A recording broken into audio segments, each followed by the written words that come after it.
hiciste por nosotros, Señor Dios bueno, sin que nosotros mereciéramos nada, porque no éramos más que pecadores, Señor, estábamos lejos de Dios, merecedores de la condenación eterna, pero Señor, de tal manera nos amaste, dice el Evangelio de Juan, de tal manera amó Dios al mundo, de tal manera amó Dios mi vida, nuestra vida, que diste a tu Hijo Jesucristo, para que todo aquel que crea en Él no se pierda, sino alcance la vida eterna, la paz con Dios, el favor de Dios. Señor, gracias, porque esa palabra se ha cumplido en nosotros, los que hemos podido creer y confiar en ti. Señor, gracias por el privilegio de poder estar en tu casa, al abrigo del Altísimo. Señor, gracias por poder alabarte, por poder cantar canciones para ti, Señor, como dice la palabra, porque tú eres digno de suprema adoración y de suprema alabanza. Señor,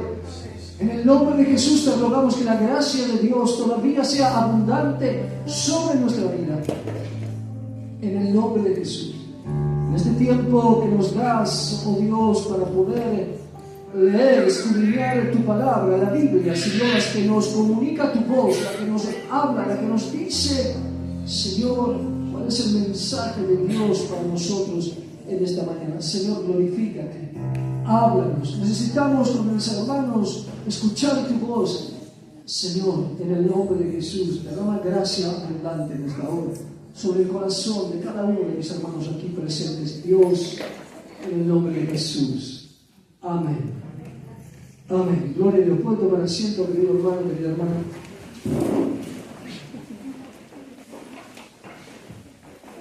Quiero compartir la palabra de Dios en el Evangelio de San Juan.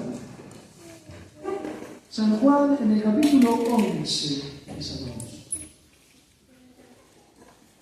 San Juan, capítulo 11, Evangelio de Juan, capítulo 11, versículo 20, a partir del versículo 20, en la palabra del Señor.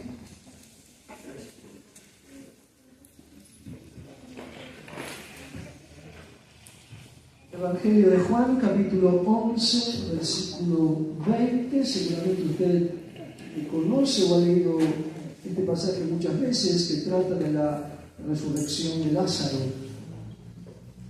¿Se acuerdan? Lázaro enfermo, Jesús frente al sepulcro le ordena que vuelva de la muerte. La palabra dice que estaba muerto, volvió, se levantó.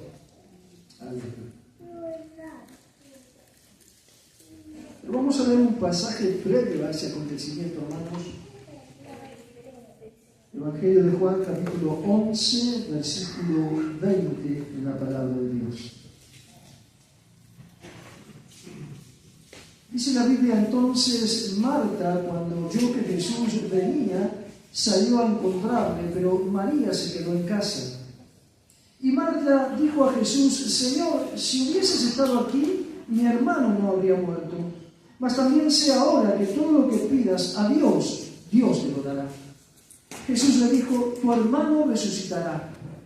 Marta le dijo: yo sé que resucitará en la resurrección en el día postrero. Le dijo Jesús: yo soy la resurrección y la vida. El que cree en mí, aunque esté muerto, vivirá. Y todo aquel que vive y cree en mí, no morirá eternamente. ¿Crees esto?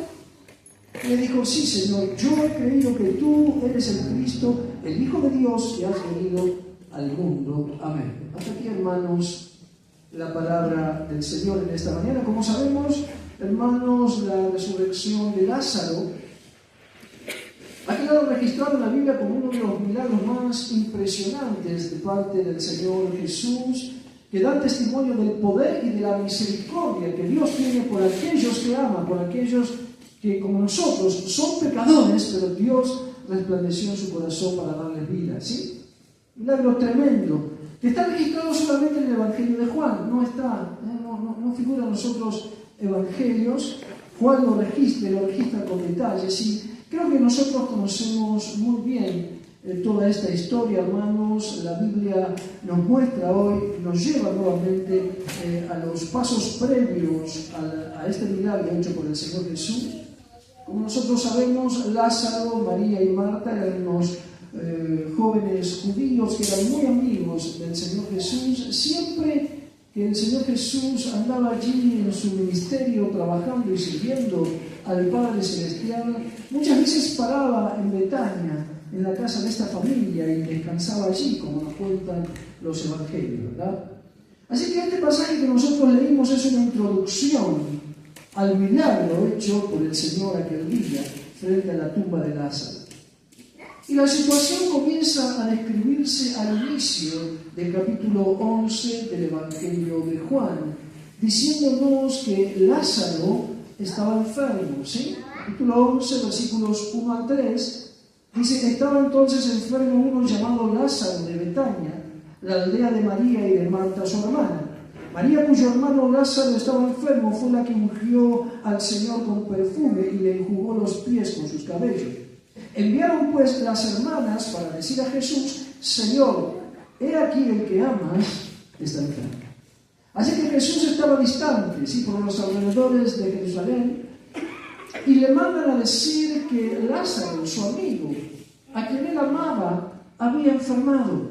Las hermanas mandan un mensaje al Señor Jesús.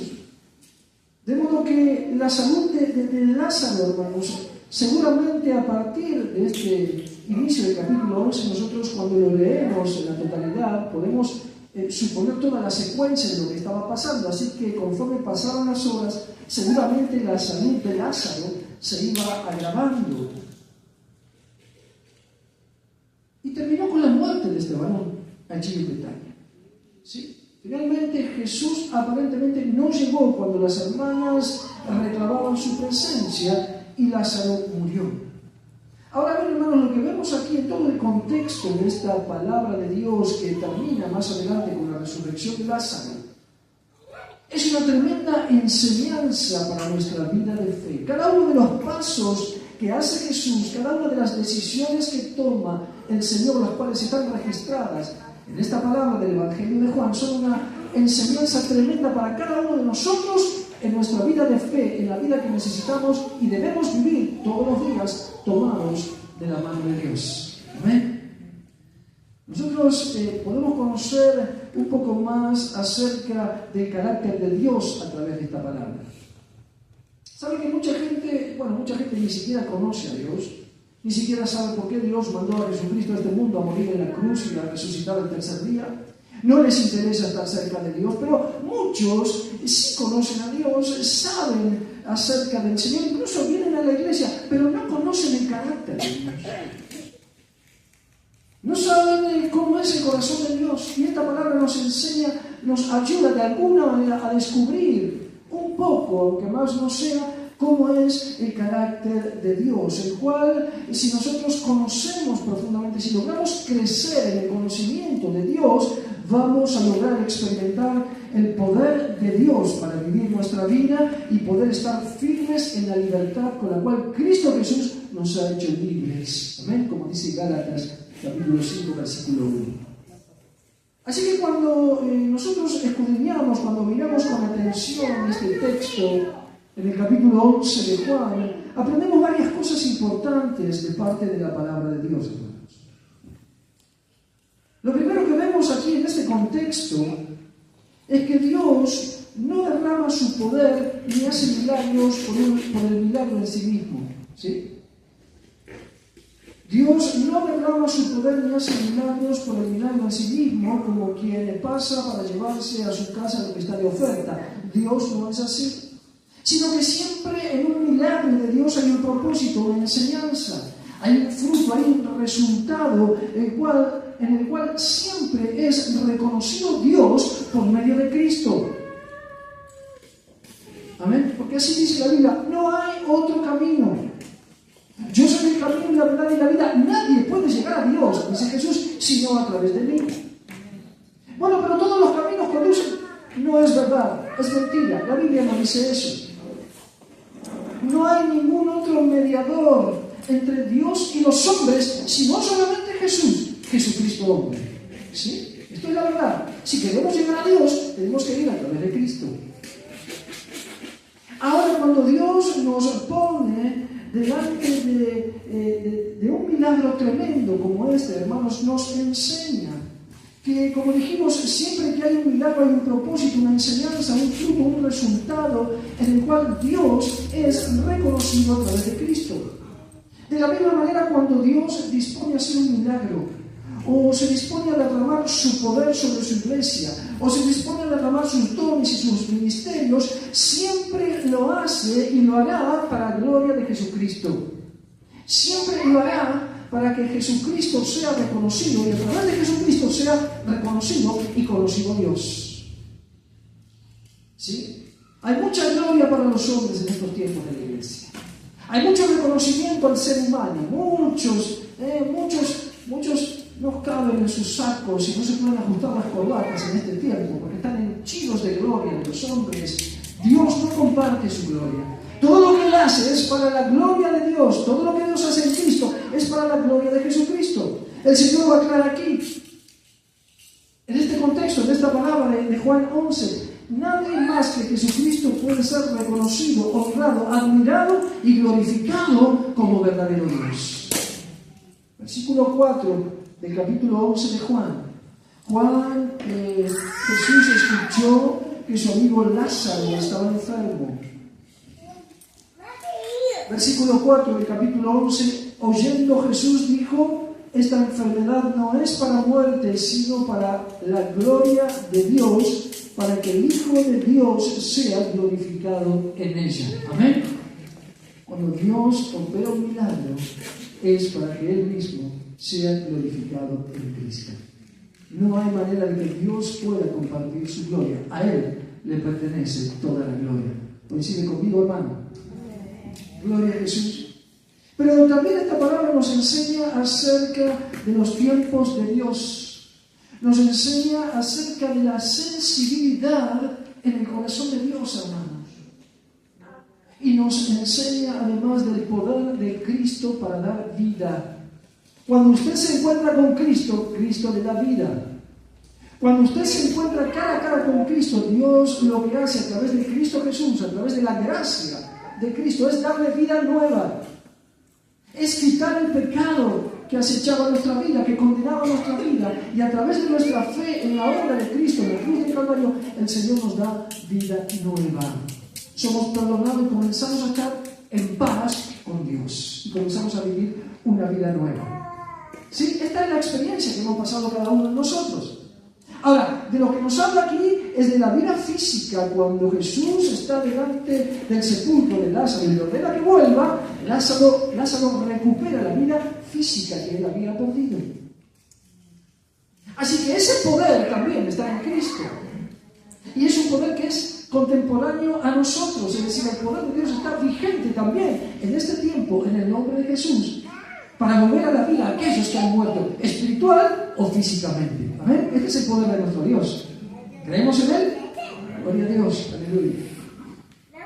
Así que, como decíamos, hermanos, lo segundo que podemos aprender aquí, tal como dijimos, es acerca de los tiempos de Dios. Mire, Dios tiene sus tiempos y no son iguales a los nuestros. Esta es una enseñanza de la palabra. Hay que aprender a discernir, a conocer y a caminar en los tiempos de Dios. Nosotros vemos aquí que Dios tiene sus tiempos y lo vemos reflejados en estos pasos previos al milagro de Lázaro. Y viendo este contexto, nosotros nos preguntamos muchas veces, pero ¿será que Dios me va a responder? Veo que a nosotros nos cuesta discernir los tiempos de Dios. ¿Tardará mucho en responder Dios a lo que yo le pedí? ¿Es que Dios hará el milagro que necesitamos o no lo hará? ¿Contestará lo que hemos pedido? Que todas esas cosas son inherentes a nosotros. Vivimos preguntándonos ese tipo de cosas. Amados, la palabra de Dios nos enseña, y este contexto especialmente nos enseña, que los tiempos de Dios y los propósitos de Dios siempre van de la mano. ¿Sí? Si Dios se apura, es porque hay un propósito. Si Dios se retrasa, es porque Él tiene un propósito. Los propósitos de Dios van siempre de la mano del Señor. Dios es soberano en cuanto a su voluntad, en cuanto a sus tiempos y en cuanto a sus propósitos, aunque a nosotros nos cueste entenderlo. ¿Sí? Dios es soberano en cuanto a su voluntad, en cuanto a sus propósitos y en cuanto a sus tiempos. Miremos el versículo 5 y 6, capítulo 11, versículos 5 y 6 en el contexto de esta palabra.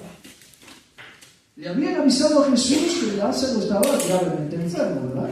Como acabamos de leer.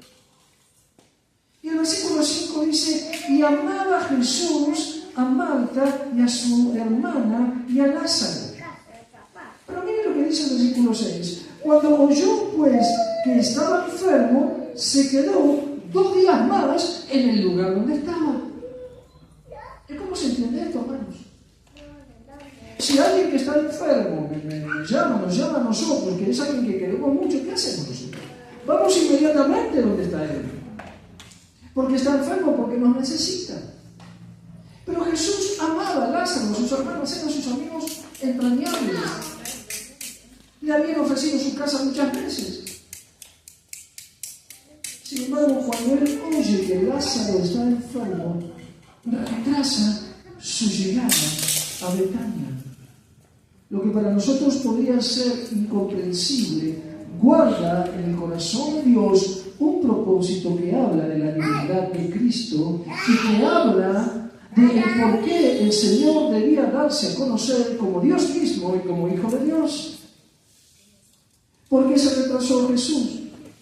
¿Sabe que además de los religiosos que se oponían, los fariseos que se oponían a Jesús, había otra secta que también lo resistía tenazmente? Eran los saduceos. Y los saduceos no creían en la resurrección. Los saduceos decían que ningún hombre una vez que ha muerto puede resucitar. Pero decían también que si acaso resucita un hombre, no puede haber pasado más de 3 días de que haya muerto. Eso decían los saduceos. Entonces Jesús se retrasa. Y miren lo que dice el versículo 17. Vino pues Jesús y halló que hacía ya 4 días que Lázaro estaba en el sepulcro. ¿Se dan cuenta? Los que se oponían a Jesús decían, no hay resurrección. Y si hay resurrección, no puede ocurrir más allá de 3 días. Decían porque después de 3 días el alma se aparta. Decían así ellos. ¿Quién sabe qué estaban pensando? ¿Sí? Y Jesús llega allí 4 días después.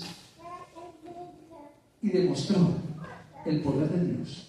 Aunque hacía 4 días que ese varón había muerto. ¿Se da cuenta? Los tiempos y el propósito de Dios. El propósito de Dios y sus tiempos siempre van de la mano, mis hermanos. ¿Sí? Así que nosotros, cuando pedimos a Dios, tenemos que aprender de parte de Él y de parte del Espíritu Santo a esperar en Dios. Porque aunque no lo entendamos, aunque no logremos comprenderlo del todo, no es que hay demora, no es que Dios se tarda, no es que Dios no nos escucha, es que sus tiempos están ligados invariablemente a su propósito. Él va a cumplir, conforme a su voluntad, lo que nosotros le pedimos. Pero lo va a hacer ¿cuándo? En el tiempo de Dios. ¿Por qué? Porque en el tiempo hay propósito que glorifica su nombre, que glorifica el nombre de Cristo. ¿Se entiende, mis amados? Esto es importante. Lo siguiente que nos enseña este pasaje, este contexto, hermanos, previo a la resurrección de Lázaro, la tercera enseñanza, hermanos, es acerca de la sensibilidad del corazón de Dios. La sensibilidad del corazón de Cristo, hermanos. La Biblia dice que tenemos un Dios grande y un Dios misericordioso y compasivo. Amén. Así dice la palabra. Nuestro Dios es amor, claro que sí. Dios es misericordioso y compasivo. ¿Qué le dijo Jesús a sus discípulos después de esos 2 días que se retrasó en respuesta al clamor de las hermanas de Lázaro? Versículo 7. Luego, después de esto, dijo a los discípulos, vamos a Judea otra vez. Así que esperó 2 días el Señor, pero no se olvidó del clamor, de la angustia, de la necesidad que tenía aquella familia de Betania, sino que pasados 2 días, en el tiempo de Dios, dijo Jesús, vamos a Judea otra vez. Era necesario atender la necesidad de aquellos que estaban en angustias, y mucho más todavía. Dice que Jesús, frente al sepulcro, lloró. Este es el carácter de Dios, mis hermanos. Versículos 34 y 35, Jesús llegó a Betania, se acerca, dice, ¿dónde le han puesto? ¿Dónde le pusisteis? Versículo 34, le dijo, Señor, ven y ve. Versículo 35, Jesús lloró. ¿Se da cuenta el corazón de Dios? El carácter de Dios, la sensibilidad en el corazón de Dios. ¿Por qué Dios aparece como un Dios misericordioso, compasivo y sensible? Un Dios en el cual nosotros podemos confiar cabalmente y plenamente. ¿Por qué Dios es tan sensible? ¿Por qué el Espíritu Santo es tan sensible? ¿Sabe por qué? Porque no tiene pecado, obviamente. ¿Sí? Porque no tiene la pecaminosidad que tenemos nosotros, que es la pecaminosidad de la carne. Cuando la pecaminosidad de la carne se aleja de nosotros, nuestro corazón se hace más sensible. ¿No le ha pasado a usted? Desde que conocí a Dios, desde que fui a la iglesia, todo cambió. La gente me parece más buena, y ya no pienso mal de aquel que me hizo daño. ¿Por qué? Porque Dios nos aleja del pecado, nos santifica, nos aleja de la carne y nos hace más sensible.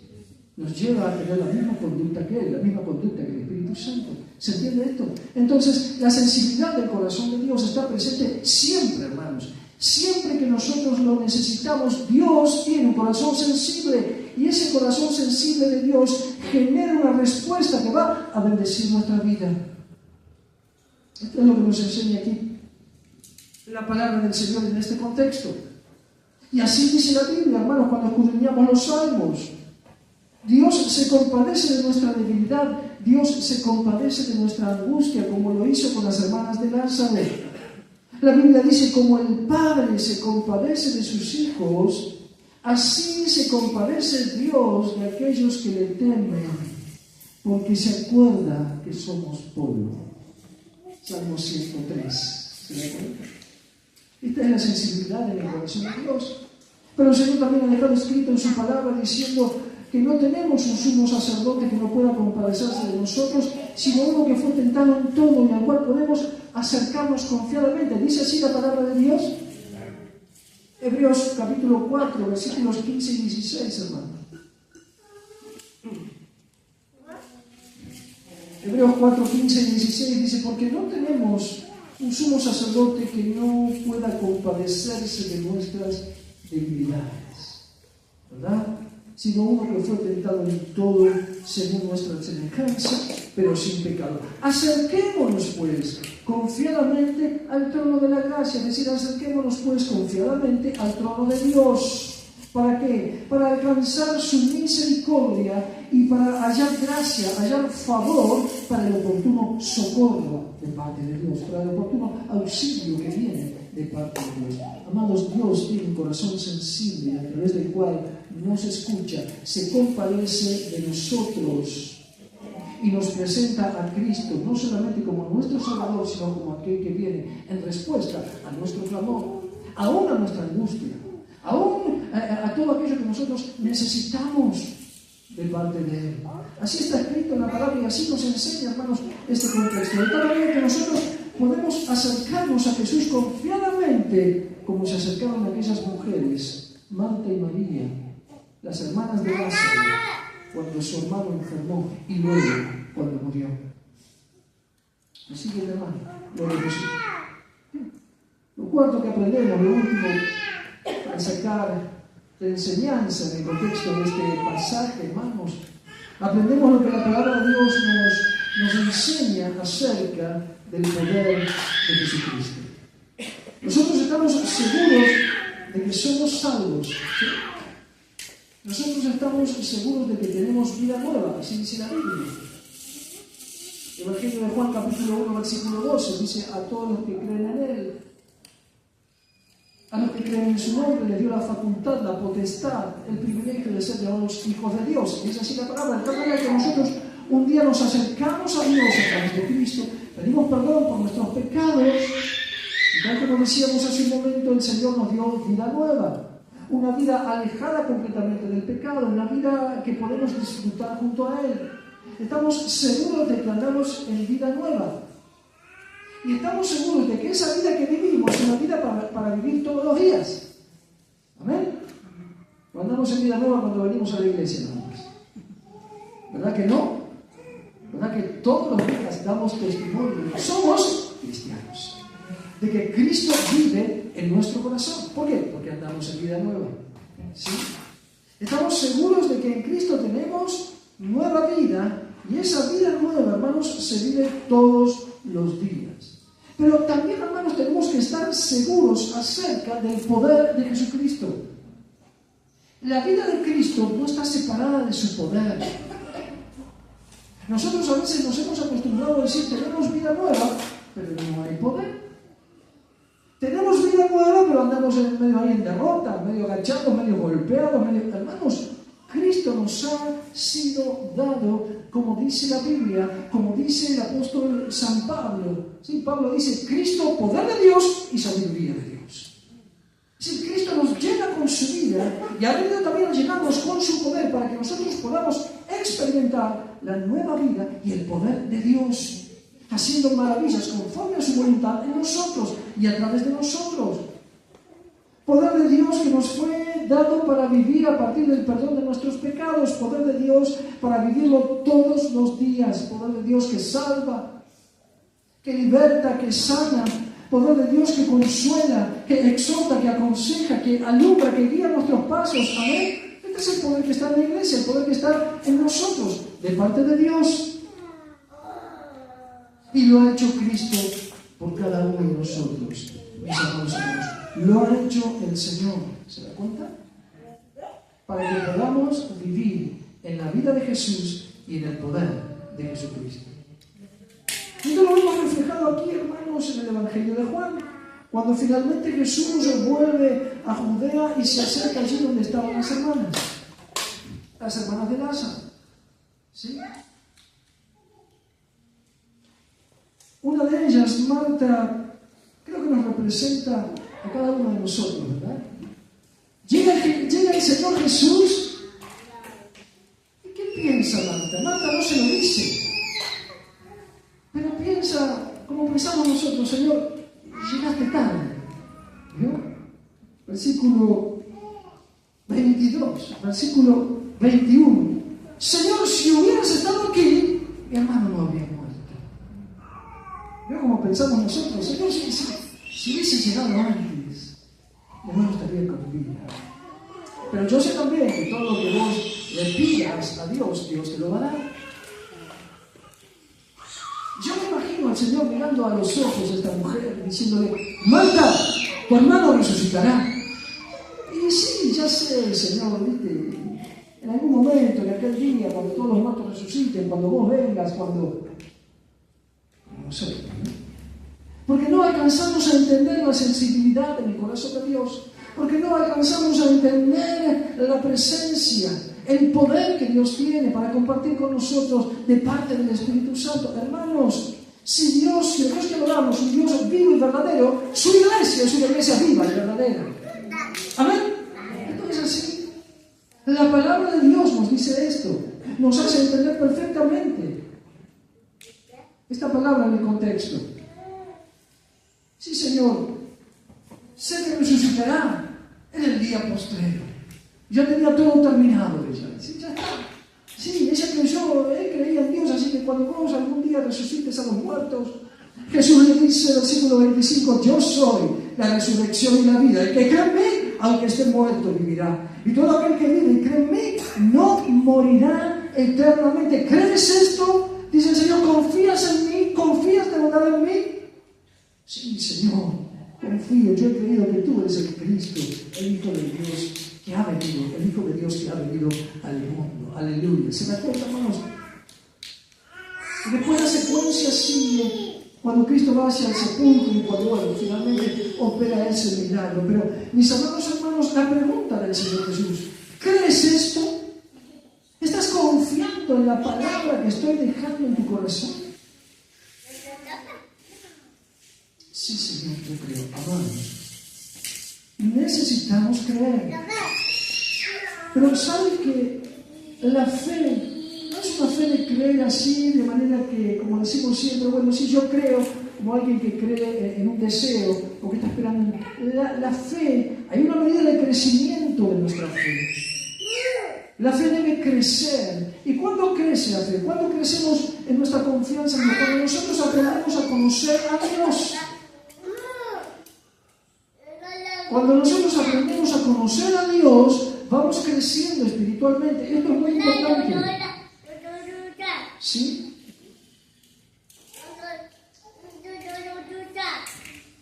Usted dice a mi amigo, che, ¿es de fiar que me recomendaste vos? Sí, yo lo conozco. Anda tranquilo porque yo lo conozco. ¿De vista lo conocés? No, de vista no. Yo lo conozco. Anda tranquilo porque es de confianza. ¿No hacemos así cuando recomendamos a nuestros amigos? Lo mismo ocurre con Dios. Claro que creemos en Dios, pero nuestra fe debe crecer. Le dijo Jesús a Marta, ¿crees esto? ¿Confías de verdad en mí? Sí, Señor. Yo he creído que tú eres el Hijo de Dios. Sí, Señor. ¿Por qué creo en ti? Porque te conozco. Sé que eres el Hijo, el ungido, el que Dios ha enviado al mundo. Se da cuenta que había en el corazón de Marta crecimiento. Ella conocía a Jesús, no solamente de vista, conocía lo que decía Jesús, lo que pensaba Jesús. Conocía lo que decía Jesús, lo que Jesús pensaba. ¿Sí? Esto es importante, hermanos. Necesitamos crecer en la fe. Y crecer en la fe es crecer en el conocimiento de Dios. Crecer en el conocimiento de Dios. Sí, mis hermanos. Esto es muy importante. ¿Qué es crecer en el conocimiento de Dios? Crecer espiritualmente. Y crecer espiritualmente significa procurar cada día estar más cerca de Dios. ¿Se va entendiendo? Esto es importante. Por eso el apóstol Pablo en Efesios, cuando escribe a la iglesia, cuando dobla sus rodillas, él está muy preocupado y ora para que la iglesia de Dios siga creciendo en el Espíritu. Aquí se quita Efesios capítulo 1, hermanos. Efesios capítulo 1, versículo 18. Pablo dice que Dios es a dar gracias por la iglesia y que está orando y doblando sus rodillas para que Dios continúe alumbrando los ojos de vuestro entendimiento. Efesios 1, 18. Para que sepáis cuál es la esperanza a la cual nos ha llamado y cuáles las riquezas de la gloria de su herencia en los santos y cuál la supereminente grandeza de su poder para con nosotros los que creemos, según la operación del poder de su fuerza, la cual operó en Cristo, resucitándole de los muertos y sentándoles a su diestra en los lugares celestiales, sobre todo principado y autoridad y poder y señorío, y sobre todo nombre que se nombra, no solo en este siglo, sino en el venidero, y sometió todas las cosas bajo sus pies, y lo dio con este poder, lo dio por cabeza a la iglesia, a nosotros, la cual es su cuerpo. La iglesia es el cuerpo de Cristo, la plenitud de aquel que todo lo llena todo. Amén. Entonces, ¿qué hacía el apóstol? Oraba para que los ojos de la iglesia fuesen alumbrados. Amados hermanos, necesitamos ser alumbrados en nuestro entendimiento por el Espíritu Santo para poder comprender claramente todo lo que Dios nos ha dado en Cristo. No solo su vida, nos ha dado a sí mismo su poder por medio del Espíritu Santo. Esto es lo que aprendemos en el contexto. Y tenemos nosotros que manejarnos en la vida de Cristo, vivir la vida de Cristo y vivir la vida en el poder de Cristo. Que hace el poder, no solo resucita muertos, el poder nos santifica, nos aleja del pecado, hace que vivamos una vida obediente al Señor, que le agrademos con nuestro corazón, que cumplamos con el ministerio, con el propósito por el cual Él nos ha escogido, que es predicar el Evangelio. Esto hace el poder de Dios en nosotros. a través de los dones y de los ministerios. Amén. Y a este poder, hermanos, fuimos nosotros llamados a vivir. Tener en nosotros, como individualmente y como iglesia, la experiencia de una vida nueva y de un poder que ha sido derramado sobre nosotros desde el cielo. No hay manera de discernir lo que Dios nos ha dado sin el Espíritu Santo. Por esto es importante crecer en la fe. Cuando crecemos en la fe, cuando aumentamos en la profundidad espiritual de nuestro corazón, comenzamos a discernir lo que el Espíritu Santo nos ha dado. ¿Sí? Primera de Corintios, y ya con esto voy terminando. Primera de Corintios, capítulo 2, versículo 12. Nosotros no hemos recibido el Espíritu del mundo, sino el Espíritu que proviene de Dios, para que sepamos lo que Dios nos ha concedido. Si nosotros no tenemos una relación con el Espíritu Santo, no podemos saber lo que Dios nos ha concedido. ¿Se dan cuenta, mis hermanos? Esto es muy importante. Necesitamos ser cada uno de nosotros alumbrados en nuestro entendimiento y crecer en el conocimiento de Dios. ¿Cómo es crecer? No solo es asistir a la iglesia, no solo es estar en comunión con Cristo a través de la iglesia, que es su cuerpo, es también buscar a Dios, es también rendirnos hacia una vida de oración, hacia un diálogo, hacia una comunicación permanente con Dios, de tal manera que el Espíritu Santo nos revele todo lo que Dios ha puesto en nosotros por Cristo. ¿Se dan cuenta? Venir a la casa de Dios está bien, pero también tener una vida profunda de oración. Crecer en el conocimiento de Dios a través de la oración y de la obediencia a la palabra. Escudriñar la palabra y obedecerla. Esto es importante. De alguna manera estaban experimentando esto aquellos apóstoles y aún las hermanas de Lázaro. Hermanos, la vida de fe, la vida que Dios nos ha dado es creer en Dios. ¿Amén? Sí. Pero creer es también tener una experiencia de vida junto a Cristo. Una experiencia de vida, hermanos. Experimentar su presencia. Experimentar la autoridad de su palabra en nosotros. Experimentar el poder de Dios. Para esto Cristo murió. Y para esto Cristo también resucitó. Amén. Gloria a Dios. Vamos a estar de pie. Vamos a orar a Dios sobre esta palabra. Señor, te agradecemos en el nombre de Jesús por esta palabra que tú nos has regalado en esta mañana, Señor. Gracias, oh Dios, porque podemos aprender de ella, Señor. Gracias, porque podemos, Dios mío, en el nombre de Jesús, aprender, porque podemos de alguna manera ser, Señor, visitados una vez más por tu presencia a través de la palabra de Dios, y tú la pones, Señor, en nuestro corazón para hacerla viva. Señor, la Biblia dice que la palabra de Dios es viva